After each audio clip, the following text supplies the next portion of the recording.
I wanted to provide some additional information on SOAP interviews for those candidates who end up finding themselves unmatched after the regular NRMP match. There are very specific questions that you have to anticipate during the SOAP. And so the bulk of this presentation really revolves around those particular questions and then moves into sort of a value proposition. How do you make yourself most valuable to the programs during the SOAP process? So the interviews during SOAP are obviously high stakes events. They don't last very long, 5 to 20 minutes. They can be very short. Some people say, gosh, it's almost as if they're over before you begin. You may be asked some of the same questions which you addressed during the regular match, but there are, as I mentioned, SOAP specific questions that you have to be ready to answer. During SOAP, as you probably know, programs will contact you by telephone, by email. You make sure that your contact number is updated in the ERA system. Keep your telephone on ring, continuously check your emails. Interviews may be virtual, most likely they will be. Make sure you have proper attire ready or by telephone. And as much as you can, ensure that you have good internet connection and backup during this time, as much as you can. What are program directors really trying to do during the SOAP? Well, they're obviously trying to get their roster of individuals for the SOAP on their end, but they're trying to assess the following in you. They're trying to assess your commitment to the specialty, your commitment to the program, why you ended up in the SOAP in the first place, and why they should select you above other match candidates that they're currently looking at. So, specific questions. We're going to start with commitment to the specialty. So, questions like why this specialty, what specifically attracts you to this specialty, did you apply to our specialty during the regular match? If not, why now? What are some of the things that draw you to our specialty? What are some of the things that are negatives for you about this specialty? When you consider how you answer these questions, think about it this way. Program directors absolutely positively want to know as best they can that you are not just looking for a residency spot for 1 year, just some place to put yourself for 1 year and already have plans in mind to re-enter the NRMP cycle next year and reapply for a position in your choice of specialty. They do not want candidates who are planning to do this. So they want people who seem like they understand the specialty or knowledge about the specialty, even if it is one that you did not originally apply to. So I would suggest that all of you, especially if you're soaping for specialties that you hadn't applied for previously, search mission statement for specialty X on the internet. You type in mission statement for, family medicine, and you'll get a plethora of programs with their mission statements. And you will see from program to program that if there's a tremendous amount of crossover in terms of what they put down in terms of their mission statement, because it really reflects the tenets of that particular specialty. Okay, so I would suggest that you do that and you really be able to speak to that. If you didn't apply to that specialty, how do you deal with that on a question? Well, I think number one, you have to be honest and say that you didn't and indicate why you pivoted. Maybe, you learned during the match process that this specialty actually would be a better fit for you, and you're excited about that and the opportunity in the SOAP to actually see whether or not you can match into this other specialty. Maybe you didn't know the NRMP data well and you thought you would be sufficiently competitive in a particular specialty, and you find out that that just wasn't the case. Maybe you had cost considerations that forced you to apply to only a small group of programs where you believed that IMGs had a better chance of matching. And so you really didn't have the opportunity to apply broadly, or you didn't apply to certain subspecialties because you thought you might have to use up more more tokens and you didn't have the money to pay for that. Those are all reasonable explanations as to why you didn't apply to the specialty. When you talk about commitment to the program, even though it's in the SOAP and even though they know everybody is just looking for a program, you still have to be able to answer the question, why did you select us as one of your 45? What specifically attracted you to our program? What do you know about our program? So obviously the answer is, I don't really know much about your program is not the right answer to these questions. You need to be able to at least have 3 to 5 things written down about the program that attracts you before your interview with them, sitting in front of you on a piece of paper. Go to the city or town where the program's located on the internet and learn about the area. It takes all of 5 to 10 minutes. Google them, look what's available, what's attractive to you. Does it look like it's a beautiful place? Is it urban? Is it a rural community? What's the climate like? Do they have sunshine most of the time? Do they have snow? Is there skiing? Is there a beach? Is there things like lots of green that appeals to you? Is the cost of living relatively cheap? Your housing choices. Are there restaurants? Is there other kind of culture in the area that would be important to you? Look and see if there are some places where you could pursue your hobbies. So if you love to do yoga, is there a yoga studio in town? You love rock climbing. Do they have places where you can go rock climbing? Do they have places where you could play soccer? This is important because why? Because if you mention these things just in a very sort of casual way, when you talk about your excitement about when you research the program, it tells the PD that you actually are getting in the mode of thinking about yourself in that program and that you would feel comfortable and happy about your living circumstances there and that you might like the program a lot. So if you do research, it already is evidence of your commitment to the program. Okay, why are you in the SOAP? So this question is fairly open-ended. It can be a bit tricky. The answer is obviously not because I didn't get a position in the match. Everybody knows that. What is the PD asking you for here? They're asking you for really an honest and a thoughtful response to the question. How can you answer this question? You must demonstrate insight. You must demonstrate your willingness to self-reflect, to address any red flags in your application. So when you're answering this question, considering how to answer this question, look at your application strengths and weaknesses under a microscope and be ready to speak about both. Maybe you have perceived weakness. Your self-perceived weakness is your graduation year. You're an old graduate. You think that may be one of the reasons why you ended up in the SOAP, and that's legitimate. Your step 2 CS first attempt was a failure, or you had a poor score. Your personal statement didn't really showcase what you could do. It wasn't well written. It was, it just didn't capture your audience's interest. You should be able to confidently discuss why your application's red flags, if there are red flags, why these should not be a concern in regard to your ability to perform effectively as a resident. That whatever these things are, they are behind you. You have taken corrective action, if there was corrective action to take, and that you believe that you can perform effectively during your residency in their program. More questions about the SOAP or more considerations.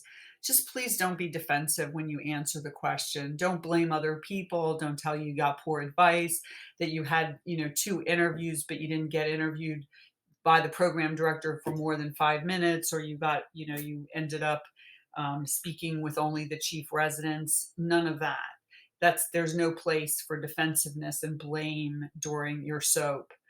So remember that. Other things that you might consider in terms of contributory factors as to why you're in the SOAP: you overestimated your chances of matching. sometimes that happens. You didn't take full advantage of program signaling and geographic signaling, so you really didn't use that signaling appropriately, and you think that might have been part of the problem.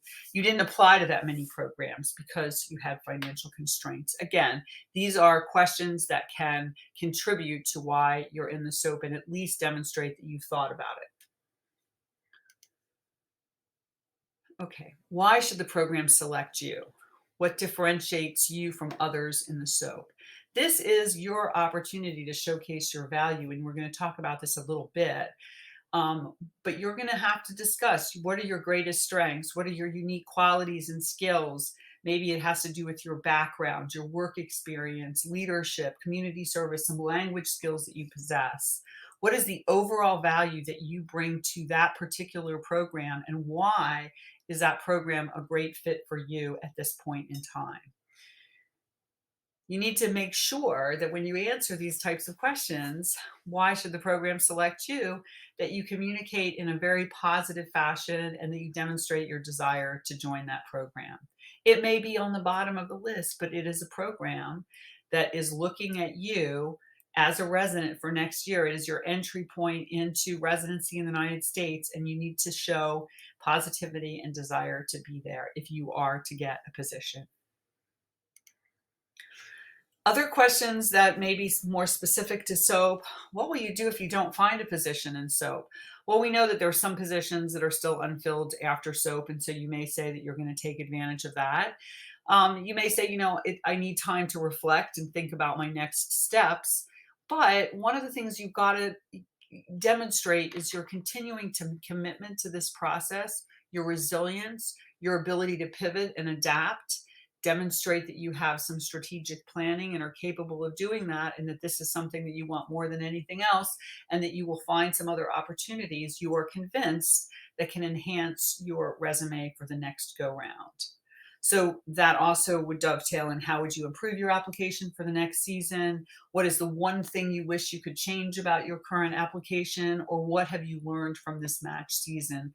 Which is a little bit more of a broad question, but I think there have to be learning opportunities in terms of, engagement with others, learning how to interview, having the opportunity to really, craft your CV, to write personal statement, to interact with many people, both colleagues,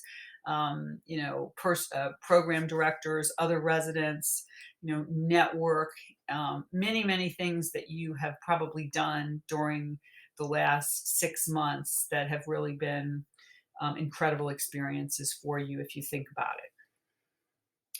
Okay, so those are the specific questions. And then, of course, just beware. You need to be prepared for all the standard questions as well. The tell me about yourself question is likely to pop up as the first question anyway. Strengths and weaknesses, behavioral and situation questions, maybe, depends how long the interview is. But if it's a 5-minute interview, clearly they're not going to ask you some behavior or situational question and ask you, how you would resolve that, or tell me about a situation that was similar in your circumstances.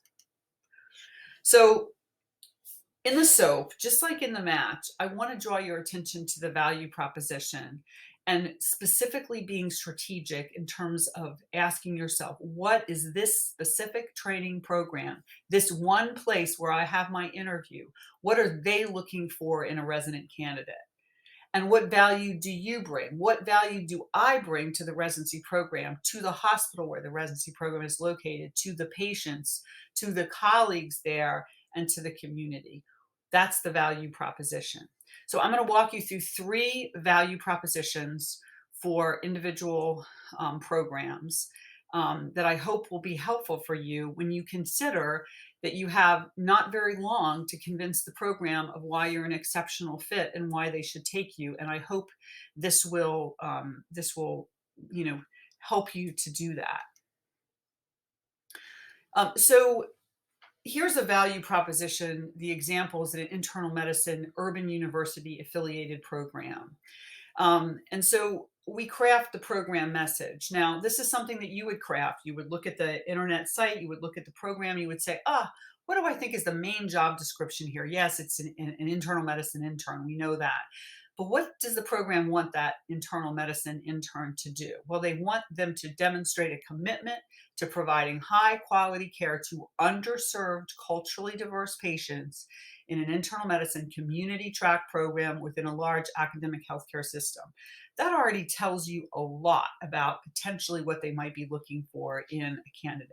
So, providing high quality care. So, when you craft your value message, maybe you really want to concentrate on prior clinical experience that demonstrates that you deliver high quality care. So you recognize excellence and awards, grades, recognition, anything that you've done that can demonstrate that you've had sufficient and extraordinary prior clinical experience. What about prior work with culturally diverse populations? Those some of those things that you've done in the past, this is a time to draw on those because that seems to be important to this particular program. What about your volunteerism with commitment to the underserved? Again, may jive with the program message. And then you recognize that it's in a large academic healthcare system. You read their brochure, you realize that you're going to be working with medical students as an intern. Not all programs are going to have that, but this one will. And you are delighted because you've actually worked before with medical students, in the last several years, and you have experience with teaching them and mentoring them. And that's an added plus for you that you have that advantage. Okay, here's another value proposition. Here's a family medicine small rural program. Program message is different. They want to hire an intern who's going to provide compassionate, cost-effective, family-centered care within a small, close-knit community, a residency program located in a rural, underserved community. So what are they looking for? They've told you they've got to have someone who's committed to family-centered care. So if you've had prior work with families or you've worked with pediatrics and adult medicine patients, maybe some OB, some geriatric patients you can show commitment to families. That you're a compassionate person. Maybe you have a story or something where you can really demonstrate your compassion, your empathy, and your overall excellent communication skills. You strong prior community engagement. This is an underserved small community in a small knit residency program. Strong prior engagement in your community will likely be important. And then you have a track record for teamwork. It's a small, close-knit residency program, and teamwork with a small number of people is really important. You've got a track record of enjoying it, both as a team member and a team leader. And then the last value proposition is a new community-based internal medicine program. This one, the program message is we want interns that provide high quality patient care with strong teamwork and adaptability within a new community program located within a growing healthcare system, desirous of establishing program excellence. They're a new program. They want people who want to be there, who are going to help them to distinguish this program as being an exceptional program in 3 years when they graduate. So what's important? Your prior clinical experience, that's usually always a given. Your commitment to the program's success. Maybe you've worked previously with a startup venture, something that's new, some place where you had to demonstrate that you could effectively start something, that you have an adaptability and a growth mindset, that you recognize that you may have some to pivot during the initial parts of a new community program where you try to do one thing and it doesn't work and you need to pivot and you need to, without too many hiccups, just move on and keep adapting, make changes. It's really a quality improvement project, PDSA, all over again when you have a new program. So your willingness to engage and your excitement about engaging in something like that. You've also had previous community experience. You enjoy and you have a track record for teamwork. Again, teamwork is going to be very important, and they've said so already. And then good communication skills. So those are the things that you craft as your value message when you're going to speak about certain things, because you have a lot of things on your resume. But in this particular program, maybe the fact that you've done research is going to interest them, but there may be some other things that you really want to make sure that you highlight in a stronger fashion. So please, please, please make sure you verbalize your value. you're handing them your proposition. Here's who I am. I'm going to have this tremendous trajectory during my residency with you. I'm going to help your program get accolades. I'm going to be the kind of resident that you're never going to regret having hired through the soap. Okay. All right, a few more slides about some various things. Likability. Uh, I wrote a newsletter about likability, but in general, I want you to remember a couple things. Likability matters. That's one of those. You know, how do you describe if someone's likable or not? Well, a lot of people have tried to do that, and they come up with this understanding. People who are likable are generally authentic. They have authenticity about them. They are who they say they are, so that you're not trying to be something that the program wants. You're actually who you are. You're just designing the things that you're going to say based on your experience so that it jives with the program, right? That's still being authentic. It's just being strategic. Positivity, positive people. Everybody wants a person who sees the glass half full instead of half empty. So be one of those positive people during an interview, even in the face of what now is a very disheartening time for many. Engage with your interviewer, show connectivity, listen to them, show that with your eye movement, with your facial expressions, with your nods, that you're with them, that you're connecting with them. Enthusiasm is very similar. Demonstrate your reliability for certain. Come on time. Be there before the interview starts. Be accountable if they ask you for anything, and follow up, that you immediately send those things to them. And for sure, be respectful. Recognize that they are leading the interview. Recognize that you're going to answer their questions, and that you're only going to ask questions when they sort of indicate to you that there's an opportunity for you to do so. Phone interviews, a few notes. So you may have a phone interview and not a video interview. Realize phone interviews pose some unique challenges. It's harder to connect with people, obviously. You have limited feedback. You have no idea what their body language is doing. But here are some tips. Make sure that you're in a quiet space without interruptions, because it's even harder if you're on the phone and people are, coming in and out, your dog's walking into the room, etc. Get ready before your interview. Have some notes in front of you. Have a pen available to take notes. Don't type on the typewriter or the computer because it makes some clicking noises, and we don't want to hear that. So pen available to take a few notes. It's needed. You're going to have your value proposition in front of you. You're going to know exactly what you're going to pull out of your hat to talk about if you are granted that opportunity. Now, this is one that may sound funny to you, but smile, even if no one is watching you. Individuals who study people and study interviewing will tell you that if you smile during your interview, it actually affects the tone of your voice in a positive fashion. So do so. It can't hurt you. Try to rush. Don't interrupt. The general rule is, after your interviewer has finished his or her thought, wait 1001, 1002, count to 2 before you actually say anything, so that you don't appear as if you're someone who interrupts. And make sure to thank your interview, convey your gratitude for this opportunity. Okay, what are some other ways to improve your chances in SOAP? Well, for sure, ensure that your personal statement is top notch. It needs to have a compelling first sentence, first paragraph. If you have new, really amazing activities, certification, publications that you believe are going to add value and make a difference, by all means, add them somehow to your personal statement if they fit in, and upload a new personal statement. If you're applying to more than one specialty, please have a secondary personal statement ready, which is tailored to that specialty. It may just amount to taking one paragraph out and switching it, but don't apply to family medicine with an internal medicine application, even though there seems like there's a lot of overlap. Research the programs that did not fill last year. I know you don't have much time at this point. Look at the new programs. It's likely that all of these may be in the SOAP. You have 2 sources for that are listed here. I've also become aware that there are paid services which exist to help streamline the process. I don't have any relationship with these sites or anybody who owns these. I'm just simply supplying the information. One is the www.electronicresidency.com, and the other is matcharesident.com. You all may be familiar with those sites already. They do charge you something. Some of these charges at this point are obviously, not reasonable for individuals.